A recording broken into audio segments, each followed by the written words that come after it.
Welcome back. सुबह सवेरे पाकिस्तान आप देख रहे हैं और हम अक्सर ये डिस्कस करते रहते हैं कि ये जो सेंचुरी है, ये जो सदी है, ये इंफॉर्मेशन की, साइंस की, टेक्नोलॉजी की, तिब की, इंजीनियरिंग की दुनिया की है। और बहुत ही अच्छा लगता है जब पाकिस्तान उस हवाले से कोई एक, जिसे कहते हैं ना, माइलस्टोन अचीव करता है। ये एक अच्छी खबर है कि रुकन सिंध असेंबली डॉक्टर इमरान अली शाह, जो कि सिर्फ सियासत के मैदान में ही कामयाबी के झंडे नहीं गाड़ रहे बल्कि इंतहाई कामयाब ऑर्थोपेडिक सर्जन भी हैं।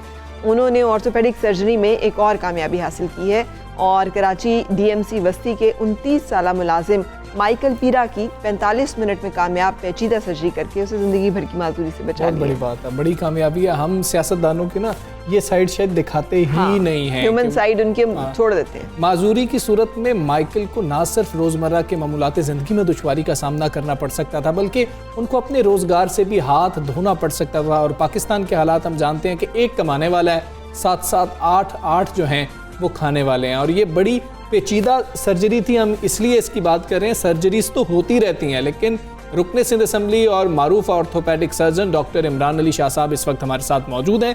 उनसे ही बात करेंगे। डॉक्टर साहब अस्सलामु अलैकुम, गुड मॉर्निंग। डॉक्टर साहब, ये सर्जरी किस कदर मुश्किल थी माइकल की और अब तक आप कितनी सर्जरीज कर चुके हैं? कितनी मुश्किल थी ये सर्जरी उन सर्जरीज के मुकाबले में जो पहले हुई हैं? बहुत बहुत शुक्रिया, thank you for having me on your show. जी, ये माइकल हमारे डीएमसी सेंट्रल, जहाँ का मैं एमपीए भी हूँ, वहाँ पे वहीं के एम्प्लॉई हैं और ये वहाँ पे जेनिटोरियल स्टाफ जो होता है उसके तौर पे काम कर रहे थे। तो ट्रैक्टर की जो वो होता है ना, आगे ब्लेड लगा होता है, वो दीवार पे लगा, पूरी दीवार उसके पैर पे आके गिरी, उसकी वजह से उसकी टांग कट गई थी। प्रॉब्लम हड्डी टूटना नहीं होता, प्रॉब्लम होता है जब हड्डी के साथ साथ खून की वेसल्स यानी ब्लड वेसल्स जिनको कहते हैं वो भी डैमेज हो। क्योंकि फिर जब एक दफ़ा खून की नाली डैमेज हो जाए तो हमारे पास 4 से 6 घंटे की विंडो होती है, उसमें इसको रिपेयर करना होता है और साथ में हड्डी को भी स्टेबलाइज करना होता है।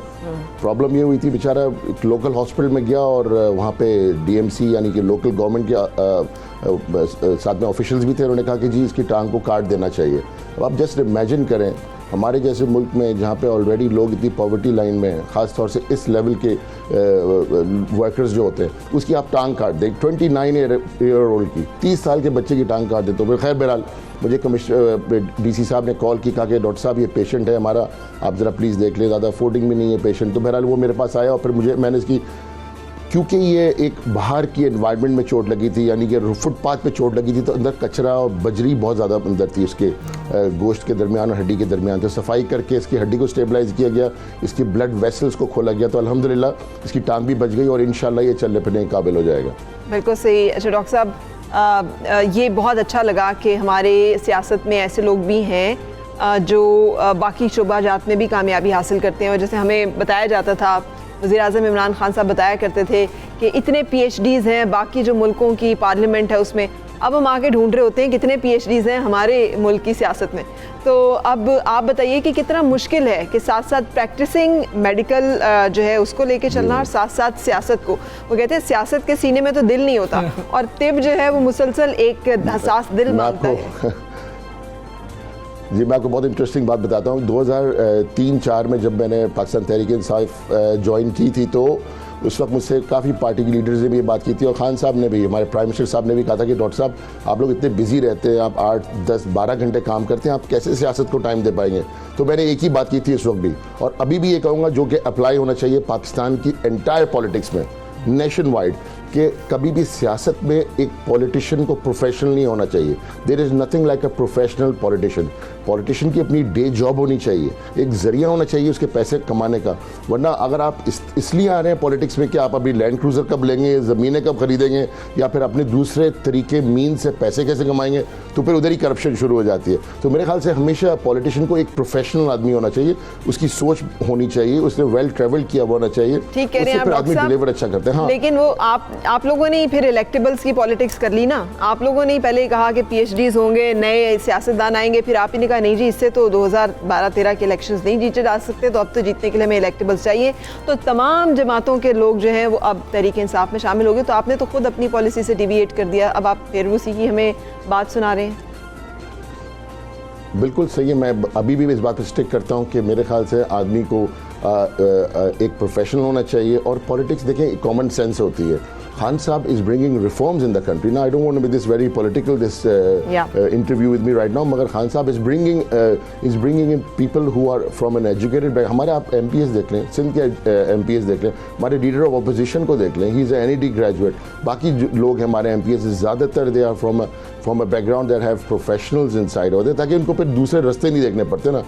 It is not easy working for me as a politician, going to the parliament में टाइम निकाल के सियासत को भी देना है। कल दोपहर को मैं हमारे जो शराजी भाई इनका इंतकाल हुआ है, ठट्टा में था, दिन के वक्त रात को मैं ऑपरेशन कर रहा था, तो मतलब ट्रैवलिंग बहुत होती है। और आपको पता है मैं सिर्फ कराची नहीं देख रहा, थोड़ा मैं ठट्टा का एरिया भी देखता हूँ, सजावल का एरिया भी देखता हूँ। और साथ में मुझे पहले टाइम कम था, इन्होंने मुझे खुर्रम शेर जमान साहब जो हमारे प्रेसिडेंट है कराची, इन्होंने डिसाइड किया कि मुझे डिस्ट्रिक्ट सेंट्रल का प्रेसिडेंट भी बना दिया पाकिस्तान तहरीक इंसाफ का। So I got a lot on my plate. जब तक मैं कर सकता हूँ मैं कर रहा हूँ, मगर जब मैं समझूंगा कि मुझसे कोई ओहदा या कोई जिम्मेदारी नहीं की जा रही, तो आदमी को इसमें कोई गिल्ट नहीं, आदमी की कोई शर्म की बात नहीं होती। अगर कुछ नहीं कर पा रहा, कोई ओहदा नहीं कर पा रहा, तो कहते हैं भाई मैं इसको डिलीवर नहीं कर सकता, मेरी जगह मैं किसी और को दे देता हूँ। तो खैर बहरहाल इंशाल्लाह बार हम लगे रहेंगे इंशाल्लाह to serve the country at whatever capacity I. Doctor साहब ये बता दीजिए कि अगर हम पढ़े लिखे नौजवानों से बात करें तो वो कहते हैं भाई हम सियासत में नहीं जाना चाहते हैं, क्योंकि सियासतदानों को शायद अच्छा समझा नहीं जाता, और सियासतदानों ने खुद भी दूसरे सियासतदानों का इमेज ये बनाया है, जो डॉक्टर्स हैं, इंजीनियर्स हैं, जिन्होंने PhD की है, पढ़े लिखे नौजवान हैं, अच्छे वकला हैं, आप उनको क्या कहेंगे कि सियासत के शोबे में आना चाहिए, नहीं आना चाहिए? उनको कैसे मोटिवेट किया जाएगा जब सियासतदान एक दूसरे को चोर, डाकू, करप्शन की दास्तानें आएंगी, वो कहेंगे हम पढ़े लिखे लोग हैं, हम वैसे कमा लेते हैं? देखिए मैं आपको बिल्कुल बताऊं एक बात कि पिछले तकरीबन 2-2.5 साल से जब से मैं MPA बना हूं नॉर्थ आज़ाबाद कराची का, मेरे जो सर्कल थी मैं ज़्यादातर डॉक्टर्स, इंजीनियर्स, बैरिस्टर्स, इनके साथ ही मेरा उठना बैठना होता था। मैं तो किसी हल्के में जाके नहीं बैठता था, किसी यूनियन काउंसिल में जाके नहीं बैठता था, या ऐसी कोई पॉलिटिकल एक्टिविटी मेरी नहीं होती थी। अब ज़्यादा हो गई है over the last few years. और जो मेरे दोस्त थे, जैसे मैं आपको एग्जांपल दूंगा, एक बैरिस्टर साहब हैं जो डिफेंस में काम करते हैं, वो इंस्पायर हुए कि डॉक्टर साहब when you can do it, when you can deliver, जब आप हक और सच की बात कर सकते हैं on the platform to deliver to the public, public awareness तो हो कि सच क्या है गलत क्या है। तो बैरिस्टर्स, एक मैं शायद नाम नहीं लेना पसंद करूंगा, एक बहुत बड़े हमारे डिज़ाइनर है पाकिस्तान के जो कराची में बेस्ड हैं, वो भी पाकिस्तान तहरीक इंसाफ ज्वाइन कर रहे हैं। इसके अलावा इतनी सारी पॉलिटिकल फिगर्स हैं जो अपोजिशन पार्टी की भी है और रूलिंग पार्टी की भी है जो ज्वाइन करें, जो जिनसे मेरा वास्ता रहा है। तो मेरे ख्याल से जब कोई देखता है कि एक एग्जाम्पल सेट हो गई कि यार एक बंदा जो 5, 10, 15 घंटे काम करता है, उसके अलावा वो पॉलिटिक्स को टाइम दे रहा है और डिलीवर कर रहा है, मेरी तरह और भी हैं, मैं वाहिद नहीं हूँ कराची में या सिंध के अंदर, तो लोग खुद ब खुद आते हैं। तो ऐसे बहुत सारी नाम है जो मैं अभी नहीं कहूँगा कि बहुत से लोगों ने ज्वाइन नहीं किया अभी ऑफिशियली, आपके सामने आ जाएगा इन द नेक्स्ट 1-2 मंथ्स कि ये लोग एक्चुअली स्ट्रीमलाइन पॉलिटिक्स में आना चाहते हैं। उनको कोई पैसे बनाने के लिए नहीं आ रहे, they are already well off, Allah का शुक्र है उनके लिए, उनके पास सब कुछ है, वो सिर्फ डिलीवर करने आ रहे हैं for the betterment and prosperity for Pakistan.